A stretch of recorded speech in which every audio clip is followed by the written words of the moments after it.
Good morning, boys and girls. I thought I'd spend some time on the first chapter of the flower ornament. This is not the 6 pages that are the essential crux of reading from pages 23 to 29, turning the light around and tuning the breathing. This instead is from chapter 1. It just has some beautiful passages in there I thought I would share for those of you who don't have the book.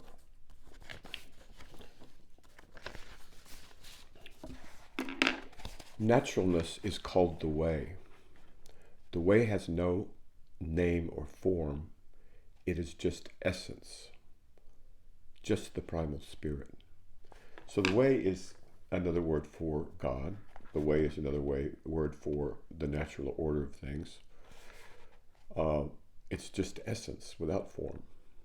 And consciousness or awareness or the creative are all synonyms for the same thing.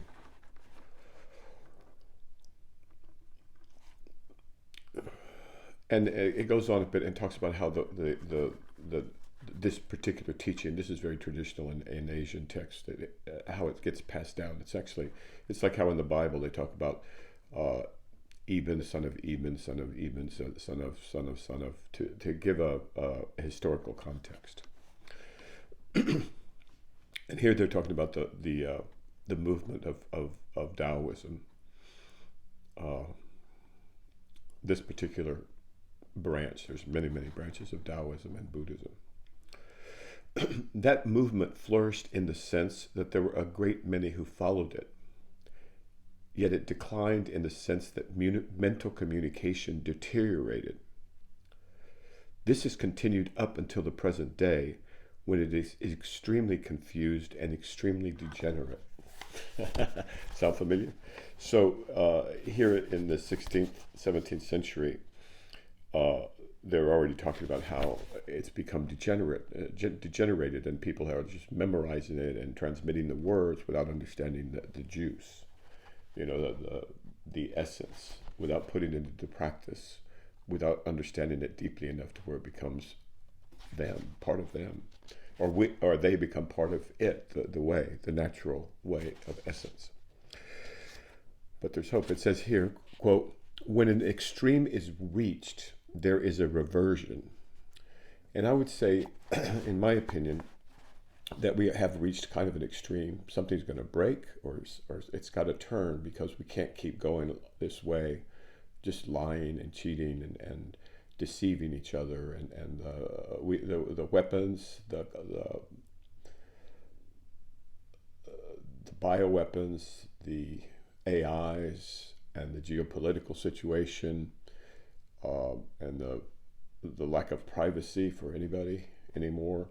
Those things, I think, will have to revert. And so I'm hopeful, I'm optimistic that this whole process that we're going through is actually the growth pains of a new consciousness for humanity. And I honestly believe the AIs will help with that, the artificial intelligence. So going back to the text, first establish a firm foothold in daily activities within society. Only then can you cultivate reality and understand essence. Now, this is a very important point. There are many cults in Dharma studies, and Western Zen is unfortunately one of them, where people just withdraw from the world, don't take care of their own responsibilities, and just sit and meditate and I don't know, think about how spiritual they are all day. But that's not the way to go. We need, the world is our teacher, right? And so first establish a firm foothold in daily activities within society. Only then can you cultivate reality and understand essence. The doctrine I transmit directly brings up working with essence and does not fall into a secondary method. That is the best thing about it. So the reason for this book in particular, there's two reasons, but the main one is that it is a direct method. You work with essence, you work with attention, awareness, and you just turn the light of awareness around to the source of awareness, the source of everything, the source of this universe. And so it's very similar to some, sophisticated, say, for example, Catholic prayers that I believe are described by mystics. I can't name one at the moment. But not just Catholic, also Hindu, also certainly Meister Eckhart, and other mystical traditions do exactly the same thing. They just put different words on it. This one's chosen because it doesn't require a religion, doesn't require a monastery, doesn't require a pastor or a priest. It's just you and awareness itself. And all you're doing is taking your ordinary everyday mind, the attention on the everyday mind, and then turning it around to look at big mind, as the Zen folks call it, Zen mind. Okay, this is important.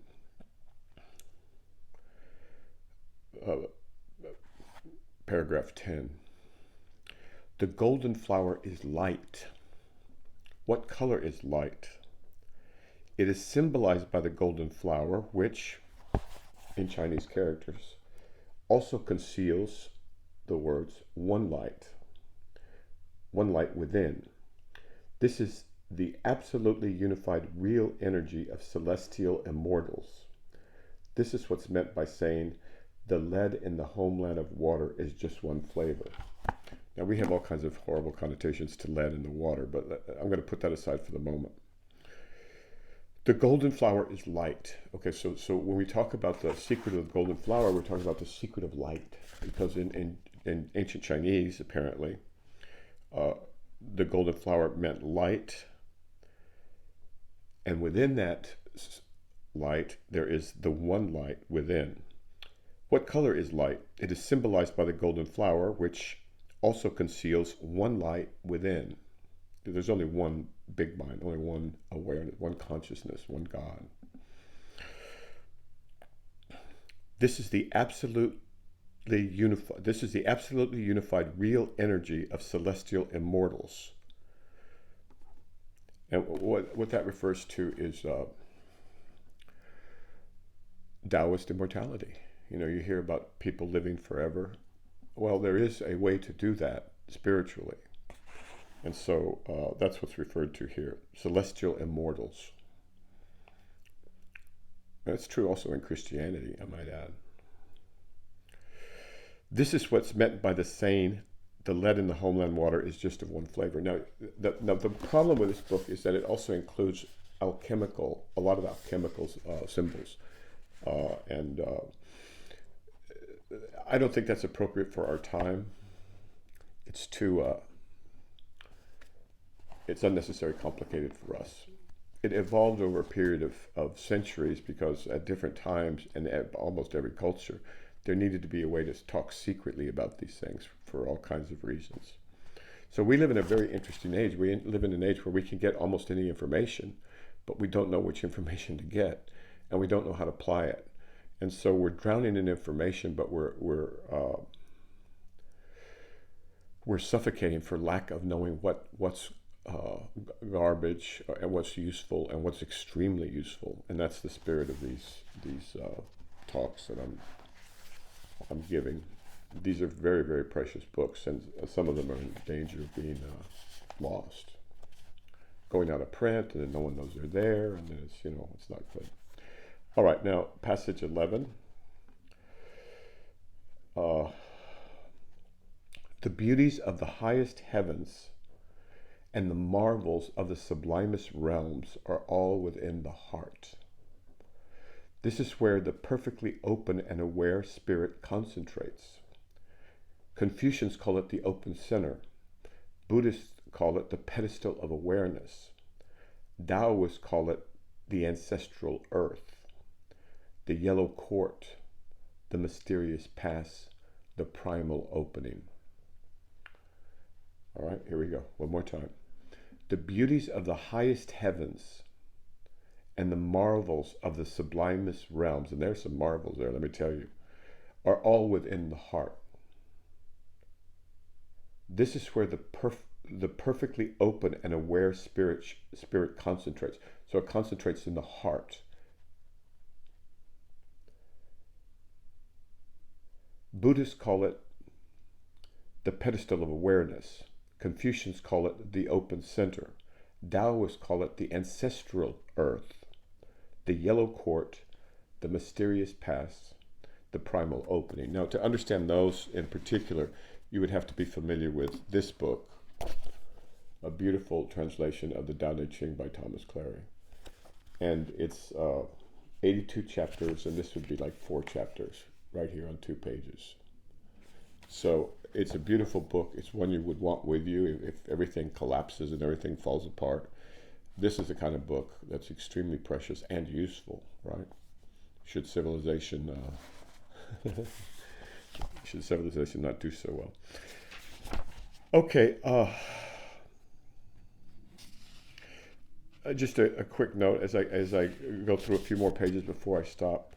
I notice here that they on line the third line, or the line numbered 3 in the next chapter, they talk about this is possible only by seeing essence. This is what's called the original face. So in Zen koans, or in a number of Buddhist schools, including Zen, this is called the original face, or the your big mind, as opposed to little mind or little consciousness. And it can be confusing because even within a tradition, they use different words, whether they're Tibetan or Korean or Chinese, or depending on what century, they use different metaphors for small mind and big mind. And in this book, they use the word consciousness for small mind, right? And something like essence for big mind. And for those of you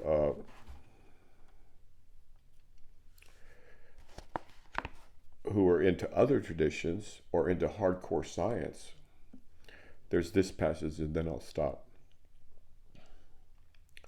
People create the body by attention. The body is not just the physical body, because there is a lower soul therein. And lower soul means mind in this text, small m, mind. People create the body by attention. The body is not just the physical body, because there is a lower soul therein.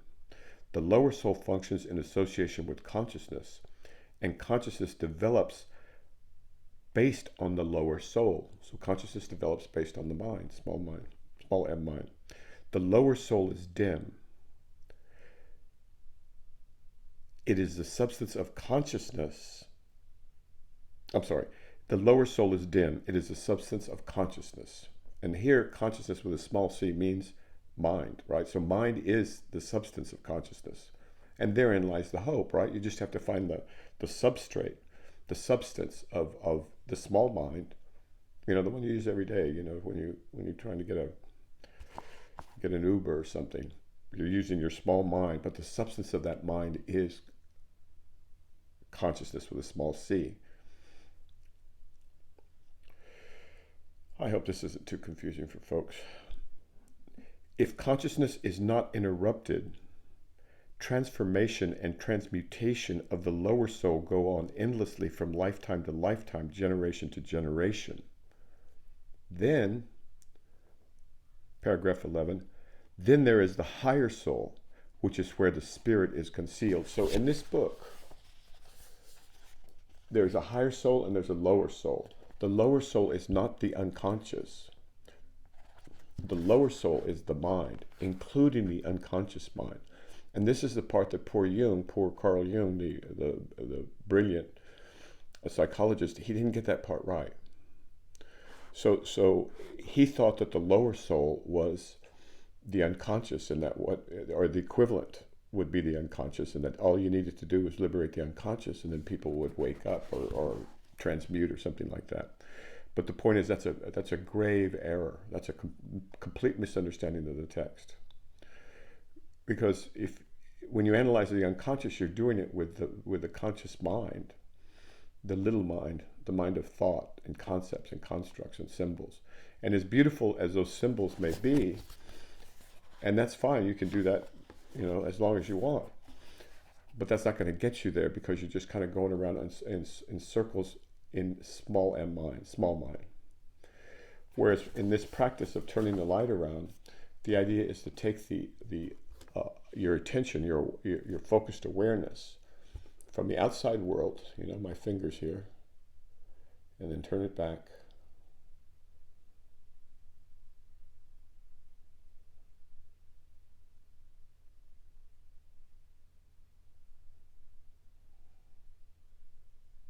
And it's free. You're free. You just turn that light of awareness around to the source of the awareness. You take your attention off small mind and put it on big mind, consciousness.